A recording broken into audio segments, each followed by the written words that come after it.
किसान मोर्चे के लीडर योगिंदर यादव ने भी सवाल चुके ने। पंजाब चोणां लड़न वाले किसान लीडरां नूं यादव दे वल्लों सवाल किया गया है कि की तुसीं अंदोलन दा रलेवा आम आदमी पार्टी दे विच कर रहे हो। झुंझुनू दे चोणां लड़न दे ऐलान दा विरोध करन वाले हुण खुद चोणां लड़ रहे ने कि वखरियां जथेबंदियां एक चोण निशान ते चोणां लड़नगियां, क्योंकि कई जथेबंदियां दे सियासी पार्टियां दे नाल पुराने संबंध ने। योगिंदर यादव जिहड़े कि संयुक्त किसान मोर्चे का हिस्सा ने, संयुक्त किसान मोर्चे के लीडर ने, उन्हां दे वल्लों ही हुण इस सियासी मोर्चे नूं लैके किसान जथेबंदियां नूं सीधे तौर पर कई सवाल किए गए ने। हमें कई सवालों का भी जवाब नहीं मिला है। जवाब इसका नहीं मिला है कि क्या ये सभी संगठन मिलके अपना कोई नया सिंबल लेंगे तो वो कैसे बनेगा, या कि इनमें से कई संगठन जो कि अलग अलग पार्टियों से संबद्ध रहे हैं, किसान संगठन, वो मिलके करेंगे। अगर वो करेंगे तो बाकी लोग जिनकी किसी राजनीतिक पार्टी से संबंध नहीं है वो किस नाम से लड़ेंगे, इसका जवाब भी नहीं मिला है। जवाब इसका भी नहीं मिला है कि क्या बाकी संगठन इंडिपेंडेंट लड़ेंगे या कि किसी पार्टी से लड़ेंगे, क्योंकि कई दिन से बातचीत ये चले जा रही है कि किसी पार्टी में जाके उसके साथ समझौता करेंगे, पार्टी से समझौता करेंगे, गठबंधन करेंगे। लेकिन गठबंधन करते वक्त क्या उस पार्टी के टिकट पे चुनाव लड़ा जाएगा?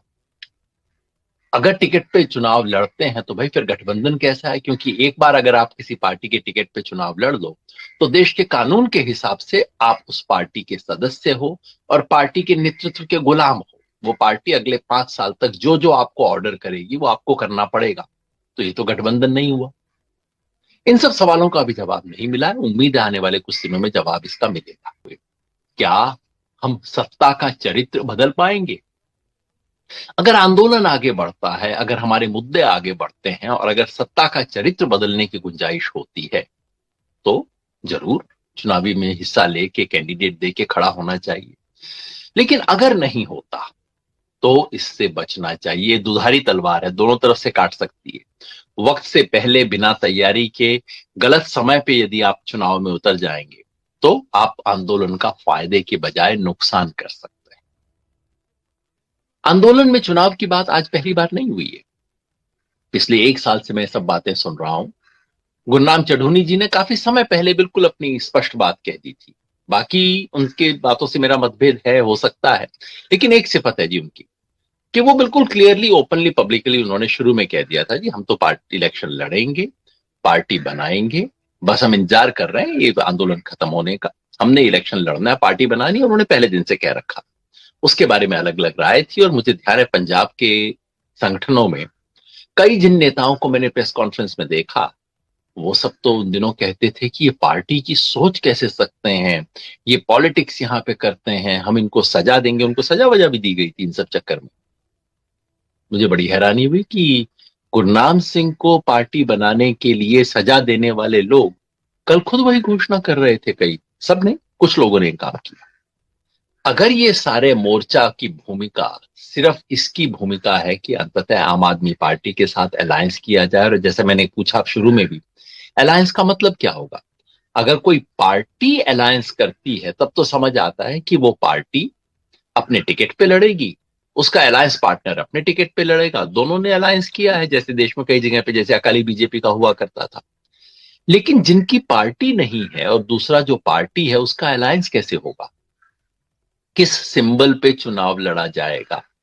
जिनकी पार्टी नहीं है किसान आंदोलन, और अगले 2 महीने में पार्टी बनने नहीं वाली, पार्टी बनाने के लिए जितनी लंबी प्रक्रिया है कम से कम 2-3 महीना लग जाते हैं, और कोई फच्चर लगा दे तो 6 महीने एकदम लग जाते हैं। तो अगर पार्टी नहीं है किसान संगठनों की तो किस चुनाव चिन्ह पे चुनाव लड़ेंगे? क्या वो इंडिपेंडेंट की तरह चुनाव लड़ेंगे? इंडिपेंडेंट लड़ेंगे तो क्या सक्सेसफुल हो पाएंगे? और अगर इंडिपेंडेंट नहीं किसी पार्टी के सिंबल पे लड़ेंगे तो वो कौन सी पार्टी का सिंबल होगा? और अगर वो वही है बड़ी पार्टी आम आदमी पार्टी, तो फिर आप क्या आंदोलन का विलय आम आदमी पार्टी में कर रहे हो? ये बड़ा सवाल है, जिस सवाल का बिल्कुल ईमानदार साफ जवाब मिलना अभी बाकी है कि संगठन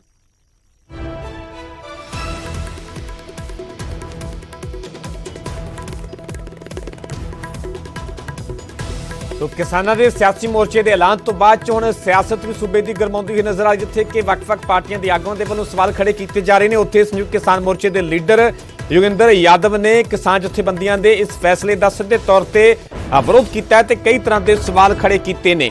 ਉਹਨਾਂ ਨੇ ਸਵਾਲ ਕੀਤਾ ਹੈ ਕਿ ਕੀ ਤੁਸੀਂ ਅੰਦੋਲਨ ਦਾ ਰੜੇਵਾਂ ਆਮ ਆਦਮੀ ਪਾਰਟੀ ਦੇ ਵਿੱਚ ਕਰ ਰਹੇ ਹੋ। ਨਾਲ ਹੀ ਉਹਨਾਂ ਨੇ ਕਿਹਾ ਕਿ ਆਮ ਆਦਮੀ ਪਾਰਟੀ ਤਾਂ ਇੱਕ ਸਿਆਸੀ ਪਾਰਟੀ ਹੈ, ਪਰ ਕਿਸਾਨਾਂ ਦੇ ਵੱਲੋਂ ਮੋਰਚੇ ਦਾ ਗਠਨ ਕੀਤਾ ਗਿਆ, ਫਿਰ ਮੋਰਚੇ ਦਾ ਇੱਕ ਪਾਰਟੀ ਦੇ ਨਾਲ ਅਲਾਇੰਸ ਗੱਠਜੋੜ ਕਿਵੇਂ ਹੋਵੇਗਾ, ਫਿਰ ਕਿਹੜੇ ਚੋਣ ਚਿੰਨ੍ਹ ਤੇ ਕਿਹੜੇ ਚੋਣ ਨਿਸ਼ਾਨ ਤੇ ਚੋਣ ਲੜੀ ਜਾਵੇਗੀ, ਕੀ ਵੱਖਰੀਆਂ ਜਥੇਬੰਦੀਆਂ ਇੱਕ ਚੋਣ ਨਿਸ਼ਾਨ ਤੇ ਚੋਣਾਂ ਲੜਨਗੀਆਂ, ਕਿਉਂਕਿ ਕਈ ਜਥੇਬੰਦੀਆਂ ਦੇ ਸਿਆਸੀ ਪਾਰਟੀਆਂ ਦੇ ਨਾਲ ਪੁਰਾਣੇ ਸਬੰਧ ਨੇ। ਨਾਲ ਹੀ ਯੋਗਿੰਦਰ ਯਾਦਵ ਨੇ ਕਿਹਾ ਕਿ ਇਸ ਦੇ ਨਾਲ ਕਿਸਾਨ ਜਥੇਬੰਦੀਆਂ ਦੇ ਇਸ ਫੈਸਲੇ ਦੇ ਨਾਲ ਅੰਦੋਲਨ ਨੂੰ ਫਾਇਦਾ ਨਹੀਂ ਨੁਕਸਾਨ ਹੋਵੇਗਾ। ਸੋ ਸਿੱਧੇ ਤੌਰ ਤੇ 22 ਕਿਸਾਨ ਜਥੇਬੰਦੀਆਂ ਦੇ ਇਸ ਫੈਸਲੇ ਦਾ ਹੁਣ ਸੰਯੁਕਤ ਕਿਸਾਨ ਮੋਰਚੇ ਦੇ ਵੱਲੋਂ ਵਿਰੋਧ ਕੀਤਾ ਜਾ ਰਿਹਾ ਤੇ ਵੱਖ-ਵੱਖ ਸਿਆਸੀ ਪਾਰਟੀਆਂ ਦੇ ਆਗੂਆਂ ਦੇ ਵੱਲੋਂ ਵੀ ਵਿਰੋਧ ਕੀਤਾ ਜਾ ਰਿਹਾ ਹੈ। ਤੁਹਾਨੂੰ ਨਾਲ ਹੀ ਕੱਲ੍ਹ ਦੀਆਂ ਅਸੀਂ ਤਸਵੀਰਾਂ ਵਿਖਾ ਰਹੇ ਹਾਂ। ਚੰਡੀਗੜ੍ਹ ਦੇ ਵਿੱਚ ਬਕਾਇਦਾ ਪ੍ਰੈਸ ਕਾਨਫਰੰਸ ਕਰਕੇ 22 ਕਿਸਾਨ ਜਥੇਬੰਦੀਆਂ ਦੇ ਵੱਲੋਂ ਸਾਂਝੇ ਤੌਰ ਤੇ ਸੰਯੁਕਤ ਸਮਾਜ ਮੋਰਚੇ ਦਾ ਐਲਾਨ ਕੀਤਾ ਜਾਂਦਾ ਹੈ। ਨਾਲ ਇਹ ਵੀ ਕਿਹਾ ਜਾਂਦਾ ਕਿ 117 ਸੀਟਾਂ ਤੇ ਚੋਣਾਂ ਲੜਨ ਦੇ ਲਈ ਤਿਆਰ ਨੇ ਤੇ ਹੁਣ ਹਰ ਇੱਕ ਪਾਰਟੀ ਦੇ ਵੱਲੋਂ ਕਿਤੇ ਨਾ ਕਿਤੇ ਤਰਕ ਆਧਾਰ ਹੀ ਬਣਾਇਆ ਜਾ ਰਿਹਾ। ਇਹੀ ਸੰਭਾਵਨਾ ਇਹੀ ਕਿਆਸਾਰੀਆਂ ਲਗਾਈਆਂ ਜਾ ਰਹੀਆਂ ਨੇ ਕਿ ਆਉਣ ਵਾਲੇ ਦਿਨਾਂ ਦੇ ਵਿੱਚ ਇਸ ਮੋਰਚੇ ਦਾ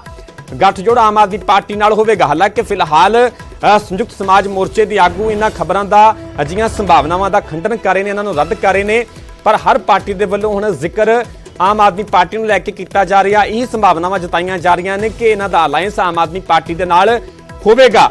ਸੋ ਲਗਾਤਾਰ ਇਸ ਫੈਸਲੇ ਤੋਂ ਬਾਅਦ ਜਿੱਥੇ ਕਿ ਸੰਯੁਕਤ ਕਿਸਾਨ ਮੋਰਚੇ ਦੇ ਵੱਲੋਂ ਸਵਾਲ ਖੜੇ ਕੀਤੇ ਜਾ ਰਹੇ ਨੇ, ਵਿਰੋਧ ਕੀਤਾ ਜਾ ਰਿਹਾ 22 ਕਿਸਾਨ ਜਥੇਬੰਦੀਆਂ ਦੇ ਇਸ ਫੈਸਲੇ ਦਾ, ਉੱਥੇ ਵੱਖ-ਵੱਖ ਪਾਰਟੀਆਂ ਦੇ ਆਗੂਆਂ ਦੇ ਵੱਲੋਂ ਵੀ ਕਈ ਤਰ੍ਹਾਂ ਦੇ ਸਵਾਲ ਖੜੇ ਕੀਤੇ ਜਾ ਰਹੇ ਨੇ। ਯੋਗਿੰਦਰ ਯਾਦਵ ਨੇ ਸਿੱਧੇ ਤੌਰ ਤੇ ਇਹ ਵੀ ਸਵਾਲ ਖੜਾ ਕੀਤਾ ਹੈ ਕਿ ਗੁਰਨਾਮ ਚਡੂਨੀ ਦੇ ਚੋਣਾਂ ਲੜਨ ਦੇ ਐਲਾਨ ਦਾ ਵਿਰੋਧ ਕਰਨ ਵਾਲੇ ਹੁਣ ਖੁਦ ਚੋਣਾਂ ਲੜ ਰਹੇ ਨੇ।